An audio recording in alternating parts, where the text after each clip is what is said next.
Hello students, இன்னைக்கு நம்ம இந்த வீடியோல பார்க்க போற டாபிக் வந்து different states of a transaction. இப்போ first one வந்து active state. Active state அப்படினு சொன்னா நம்ம வந்து read write operations execute பண்ணிட்டு இருக்கோம். அந்த execute பண்ணிட்டு இருக்கிற ஸ்டேட் தான் வந்து active state. அதுல இருந்து எங்க போகலாம்? partially committed stateக்கு போகும். partially committed state போகுது அப்படினு சொன்னா நம்ம வந்து டிரான்சாக்ஷன்ஸை எக்ஸிக்யூட் பண்ணி முடிச்சிட்டோம். ஆனால் அந்த டிரான்சாக்ஷன்னா வந்து நான் என்ன சொல்கிறேன், ரீட் ரைட் ஆப்ரேஷன்ஸ்.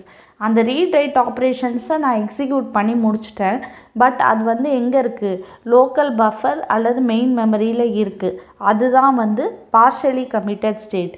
ஸோ நான் பார்ஷியலி கமிட்டட் ஸ்டேட்லேருந்து கமிட்டட் ஸ்டேட் எப்போ போவேன்? எப்போ வந்து அந்த அந்த லோக்கல் பஃபர் அல்லது மெயின் மெமரியில் இருக்கிற டிரான்சாக்ஷன் வந்து சக்ஸஸ்ஃபுல்லாக கம்ப்ளீட் ஆகி நான் கமிட்டுங்கிற ஸ்டேட்மெண்ட் கொடுத்தா மட்டும்தான் நான் வந்து அதை நான் டேட்டா பேஸில் அப்டேட் பண்ண முடியும். ஸோ அதுதான் வந்து கமிட்டட் ஸ்டேட். கமிட்டட் ஸ்டேட்லேருந்து எங்கே போகும்? Terminated state. ஏன்னா அந்த டிரான்சாக்ஷன் வந்து சக்ஸஸ்ஃபுல்லாக கம்ப்ளீட் ஆயிடுச்சு. டெர்மினேட்டட் ஸ்டேட் என்ன சொல்லுது? இன்னும் நான் புது டிரான்சாக்ஷனுக்கு ரெடியாக இருக்கேன் அப்படின்னு சொல்லுது. இப்போது நம்ம ஆக்டிவ் ஸ்டேட்லேருந்து சப்போஸ் ஃபெயிலியர் ஸ்டேட் போகிறோம் அப்படின்னு சொல்லி பண்ணிங்கன்னா என்ன ஆகும்? நமக்கு வந்து இப்போது for example read write operations இருக்குது, அதோட மிடில் நமக்கு ஃபெயிலியர் வந்துருச்சுன்னா நான் வந்து ஃபெயிலியர் ஸ்டேட்டுக்கு தான் போவேன். ஆனால் ஃபெயிலியர் ஸ்டேட்டுக்கு போனாலும் எனக்கு வந்து கன்சிஸ்டன்சி மெயின்டைன் ஆகும். எப்படின்னு சொன்னால் நான் வந்து அந்த ஆப்ரேஷன்ஸ்லாம் எதில் பண்ணுறேன்? லோக்கல் பஃபர் அல்லது மெயின் மெமரியில் தான் பண்ணிகிட்ருக்கேன். இன்னும் நான் வந்து என்னோடய சேஞ்சை வந்து டேட்டா பேஸில் நான் அப்டேட் பண்ணலை. ஸோ அதனால் நான் வந்து ஃபெயிலியர் ஸ்டேட்டுக்கு போனாலும் எனக்கு சிஸ்டமில் கன்சிஸ்டன்சி மெயின்டைன் ஆகும். இல்லை அப்படின்னு சொன்னால் நான் பார்ஷியல் கமிட்டட் ஸ்டேட்லேருந்தும் ஃபெயிலியர் ஸ்டேட்டுக்கு போகலாம். இப்போ நான் வந்து ஆக்டிவ் ஸ்டேட்லேருந்து ஃபெயிலியர் ஸ்டேட் போகிறதுக்கு வந்து என்ன ஆகும்? நடுவில் ஏதாவது ஒரு ரீட் ரைட் இன்ஸ்ட்ரக்ஷன் வந்து due to some hardware issue or software issue failure ஆயிடுச்சுன்னா நான் வந்து ஃபெயில்டு ஸ்டேட்டுக்கு போவேன். இப்போ பார்ஷியலி கமிட்டட் ஸ்டேட் அப்படின்னு சொன்னால் நான் வந்து சக்ஸஸ்ஃபுல்லாக வந்து அந்த ரீட் ரைட் ஆப்ரேஷன்ஸை எக்ஸிக்யூட் பண்ணி முடிச்சிருக்கேன். பட் அது வந்து எதில் இருக்குது? லோக்கல் பஃபர் அல்லது மெயின் மெமரியில் இருக்குது. ஸோ அப்போ வந்து எனக்கு திடீர்னு ஃபெயிலியர் வந்துருச்சுன்னா நான் என்ன பண்ணுவேன்? திருப்பி நான் ஃபெயில்டு ஸ்டேட்டுக்கு போவேன். அப்பயுமே என்னோடய சிஸ்டம் வந்து கன்சிஸ்டண்ட்டாக இருக்குது. ஏன் அப்படின்னு சொன்னால் நான் வந்து இன்னும் வந்து டேட்டா பேஸில் நான் அப்டேட் பண்ணலை. இந்த கண்டென்ட்ஸ் எல்லாமே வந்து எனக்கு மெயின் மெமரியில் தான் இருக்குது. ஸோ நான் வந்து என்ன பண்ண முடியும்? திருப்பி ஃபெயில்டு ஸ்டேட்லேருந்து அபார்ட்டட் ஸ்டேட் போக முடியும். அபார்ட்டட் ஸ்டேட் அப்படின்னு சொன்னால் abnormal termination. So aborted state போகிறேன் அப்படின்னா அந்த டிரான்சாக்ஷன் வந்து ஃபெயிலியராக இருக்குது. ஃபெயிலியராக இருந்தால் என்ன சொல்லியிருக்கேன்? நான் அந்த டிரான்சாக்ஷனை ரோல் பேக் பண்ணுவேன் அப்படின்னு சொன்னால் நான் திருப்பி ஃபஸ்ட்டுலேருந்து இனிஷியேட் பண்ணுவேன். அது இல்லைன்னா அதை வந்து என்ன பண்ணுவேன்? லோக்கல் பஃபர் அல்லது மெயின் மெமரியிலேருந்து கம்ப்ளீட்டாக எரேஸ் பண்ணிவிடுவேன். அதுதான் வந்து அபார்ட்டட். ஸோ இப்போயும் என் சிஸ்டம் வந்து கன்சிஸ்டண்ட்டாக இருக்குது. ஏன்னா நான் வந்து எந்த சேஞ்சையும் டேட்டா பேஸில் பண்ணலை. இந்த சேஞ்சஸ் எல்லாமே நான் வந்து மெயின் மெமரியில் தான் பண்ணுறேன். ஸோ நான் மெயின் மெமரியை மட்டும் ஃப்ளஷ் பண்ணால் போதும், ஆர் எரேஸ் பண்ணால் போதும், ஆர் அதாவது ரோல் பேக் பண்ணால் போதும். ரோல் பேக் அப்படின்னு சொன்னால் திருப்பி எனக்கு ஃபஸ்ட்லேருந்து இனிஷியேட் பண்ணுங்கன்னு அர்த்தம். சரியா? ஸோ அபார்ட்லேருந்து எனக்கு என்ன ஆகுது? டெர்மினேட்டட் ஸ்டேட் போகுது. விச் மீன்ஸ் எனக்கு வந்து ஃபெயிலியர் ஆனாலும் அது ப்ராப்பராக டெர்மினேட் ஆகிடுச்சு. இன்னும் எனக்கு வந்து புது டிரான்சாக்ஷனை இனிஷியேட் பண்ணுங்கன்னு சொல்லி டெர்மினேட்டட் ஸ்டேட்டுக்கு போகுது. சரியா? இப்போது இதை நான் வந்து ஸ்டெப் பை ஸ்டெப்பாக அடுத்தடுத்த ஸ்லைடில் கொடுத்துருக்கேன். நம்ம ஒன்று ஒன்றா பார்க்கலாம். இப்போ வந்து ஃபஸ்ட் ஒன் வந்து என்ன ஸ்டேட்டு? ஃபஸ்ட் ஒன் வந்து நான் என்ன சொல்கிறேன்? Partially committed state. So partially committed state அப்படின்னு சொன்னால் என்ன ஆகும்? நான் வந்து ஆக்டிவ் ஸ்டேட்லேருந்து பார்ஷியலி கமிட்டட் ஸ்டேட்டுக்கு போகிறேன். ஸோ இந்த ரீட் ரைட் ஆப்ரேஷன்ஸை நான் எக்ஸிக்யூட் பண்ணுறேன். எக்ஸிக்யூட் பண்ணிவிட்டு நான் எதில் வச்சுருக்கேன், அதை வந்து மெயின் மெமரி அல்லது லோக்கல் பஃபர் இதில் வச்சுருக்கேன். ஸோ அப்போ வந்து ஏன் அப்படின்னு சொன்னால் இன்னும் நான் வந்து டேட்டா பேஸில் அப்டேட் பண்ணலை. அதுதான் வந்து பார்ஷியலி கமிட்டட் ஸ்டேட்.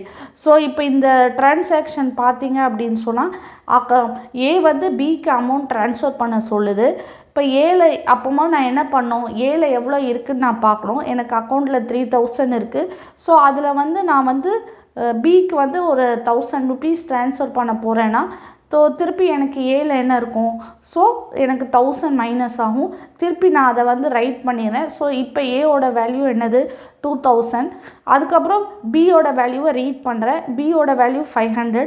திருப்பி பிக்கு வந்து 1000 rupees கிரெடிட் ஆகுது.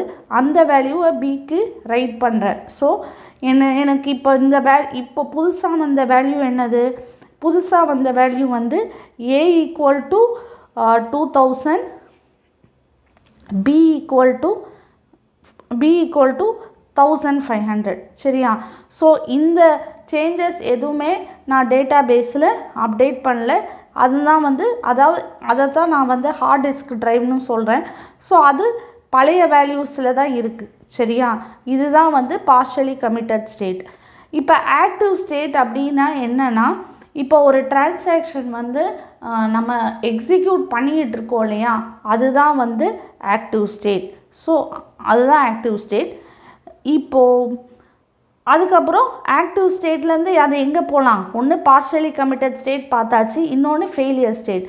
ஸோ அது ஃபெயிலியர் ஸ்டேட்டில் எப்போ போகும், இந்த சப்போஸ் ஒரு 10 இன்ஸ்ட்ரக்ஷன் அல்லது operation read write operation execute பண்ணும்போது மிடில் ஏதாவது ஹார்ட்வேர் ஆர் சாஃப்ட்வேர் இஷ்யூ வந்ததுன்னா அது வந்து எங்கே போகும், ஃபெயிலியர் ஸ்டேட்டுக்கு போகும்.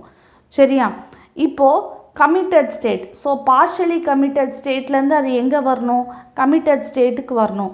கமிட்டட் ஸ்டேட்டுக்கு எப்போ வரும், நான் வந்து இங்கே வந்து எல்லா டிரான்சாக்ஷனும் முடிஞ்சிட்டு இங்கே வந்து எந்த ஃபெயிலியரும் இல்லை அப்படின்னு சொன்னால் இந்த டிரான்சாக்ஷன் வந்து ஆட்டோமேட்டிக்காக கமிட் ஆகும் யூஸிங் தி கமிட் ஸ்டேட்மெண்ட்.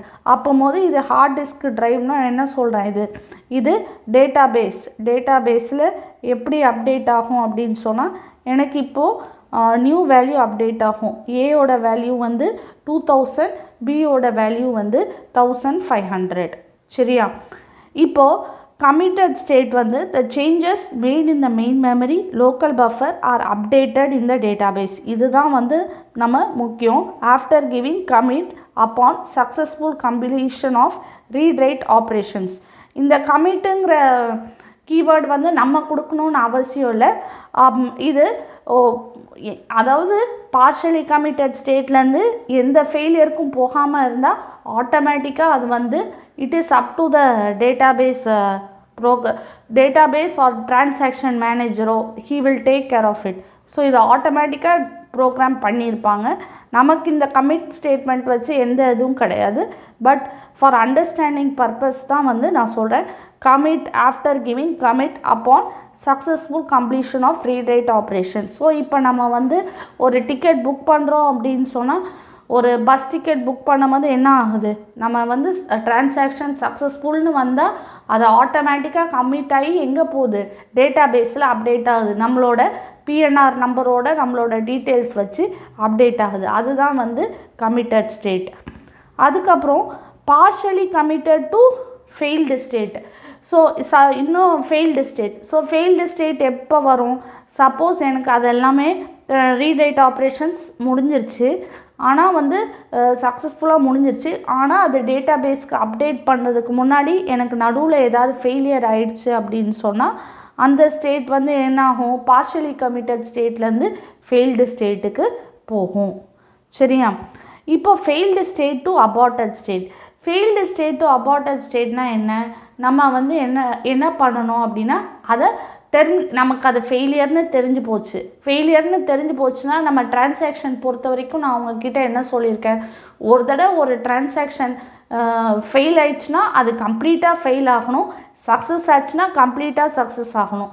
நடுவில் ஃபெயிலியர் ஆகிடுச்சு திருப்பி அந்த பாயிண்ட்லேருந்து ஸ்டார்ட் பண்ணோம் அப்படின்னு சொல்லி அது பண்ண முடியாது. ஏன்னா நம்மளோட அட்டாமிசிட்டி ப்ராப்பர்ட்டி என்ன சொல்லுது, ஒன்று டிரான்சாக்ஷன் சக்ஸஸ்ஃபுல் ஆனால் கண்டிப்பாக சக்ஸஸ்ஃபுல் ஆகணும், ஃபெயிலியர் ஆனால் கம்ப்ளீட்டாக ஃபெயிலியர் ஆகணும், அதுதான் சொல்லுது.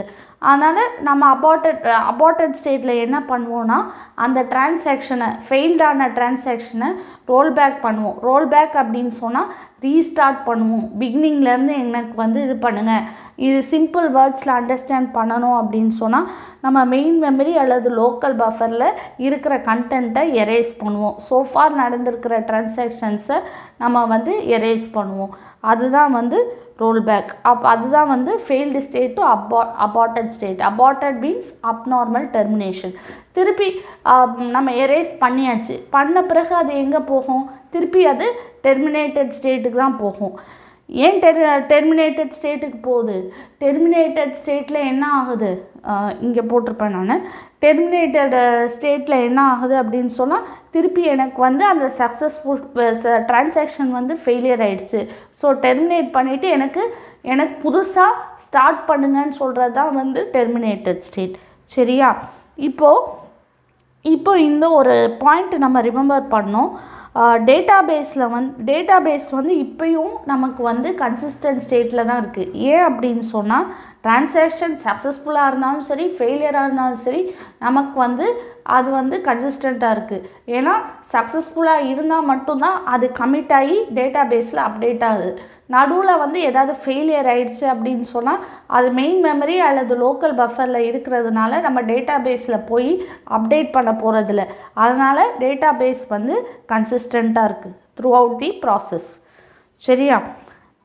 ஸோ இதுதான் திருப்பி டிரான்சாக்ஷன் ஸ்டேட்ஸ் திருப்பி நான் கொடுத்துருக்குறேன். இது பாருங்கள். கடைசியாக நம்ம என்ன ஞாபகம் வச்சுக்கணும் அப்படின்னா local main memory is same for all the transaction, which means இப்போது ஸ்டூடெண்ட்ஸ்க்கு சில நேரம் கன்ஃபியூஸ் ஆகும். இப்போ ஆக்டிவ் ஸ்டேட்லேருந்து பார்ஷியலி கமிட்டட் ஸ்டேட்டுக்கு போதோ அல்லது ஃபெயில்டு ஸ்டேட்டுக்கு போதோ, எந்த ஸ்டேட்டுக்கு போனாலும் ஒவ்வொரு தடவையும் நமக்கு ஒவ்வொரு ஸ்டேட்டுக்கும் புதுசாக ஒரு லோக்கல் பஃபர் அல்லது மெயின் மெமரி இருக்கும் அப்படின்னு சொல்லிட்டு அது தப்பு. ஒரே ஒரு பஃபர் தான் இருக்குது, ஒரே ஒரு மெயின் மெமரி, ஒரே ஒரு லோக்கல் பஃபர் தான் இருக்குது. அதுதான் it is same for all the டிரான்சாக்ஷன்னு போட்டிருக்கேன். அடுத்த பாயிண்ட் என்ன சொல்லியிருக்கேன்னா once a transaction is committed, அதாவது டேட்டா பேஸில் நான் அப்டேட் பண்ண பிறகு அதை நான் ரோல் பேக் பண்ண முடியாது. அதுதான் நான் சொல்லியிருக்கேன். as it is updated from the database from the local buffer or main memory. இப்போ இதுக்கு ஒரு சிம்பிள் எக்ஸாம்பிள் சொல்லணுன்னா, இப்போ நான் டிக்கெட் புக் பண்ணிட்டேன். ஸோ என்னோடய டீட்டெயில்ஸ்லாம் ரெட் பஸ்லேயோ இல்லை கரஸ்பாண்டிங் ஆப்ரேட்டர்கிட்ட அப்டேட் ஆகிருக்கும். இப்போ நான் எனக்கு ஃபியூ டேஸ் கழிச்சு டியூ டு அன்அவாய்டபிள் சர்க்கம்ஸ்டன்சஸ் நான் என்ன சொல்கிறேன் அப்படின்னா எனக்கு டிக்கெட் கேன்சல் பண்ணணும்னு சொல்கிறேன். நான் கேன்சல் பண்ணுறேன்னு சொன்னால் எனக்கு திருப்பி நான் புதுசாக டிரான்சாக்ஷன் இனிஷியேட் பண்ணாமல் அப்படியே நான் போய் பண்ண முடியுமா? முடியாது. நான் பழைய பிஎன்ஆர் நம்பர் கொடுத்தா மட்டும்தான் எனக்கு திருப்பி ஒரு செட் ஆஃப் ப்ராசஸ் பண்ணதுக்கப்புறம் என்ன ஆகும், த டிக்கெட் இஸ் கேன்சல்டுன்னு வரும். விச் மீன்ஸ் நான் என்ன சொல்ல வரேன் அப்படின்னா நான் டிக்கெட் புக் பண்ணது தான், நான் கேன்சல் பண்ணாலும் நான் திருப்பி அது ஒரு புது டிரான்சாக்ஷனாக எடுத்து தான் நான் அதை கேன்சல் பண்ண முடியும். ஏற்கனவே அது எனக்கு புக் பண்ணியாச்சு, நான் திருப்பி அதே இதில் போய் நான் டெலீட் பண்ணுறேன்னு சொன்னால் இட் இஸ் நாட் பாசிபிள். நான் அதை ஒரு நியூ டிரான்சாக்ஷனாக இனிஷியேட் பண்ணி மட்டும் பண்ணால் தான் நான் பண்ண முடியும். அதனால தான் எப்பயுமே இந்த point very very important. Once a transaction is committed, it cannot be rolled back as it is updated in the database from the local buffer or main memory. சரியா? ஸோ இந்த வீடியோவில் நம்ம டிரான்சாக்ஷன் ஸ்டேட்ஸ் பார்த்தோம். அடுத்த வீடியோவில் நம்ம பார்க்க போகிற டாபிக் சீரியல் ஷெட்யூல்னால் என்ன, பேரலல் ஷெட்யூல்னால் என்ன அப்படின்னு சொல்லி பார்க்கலாம். தேங்க்யூ.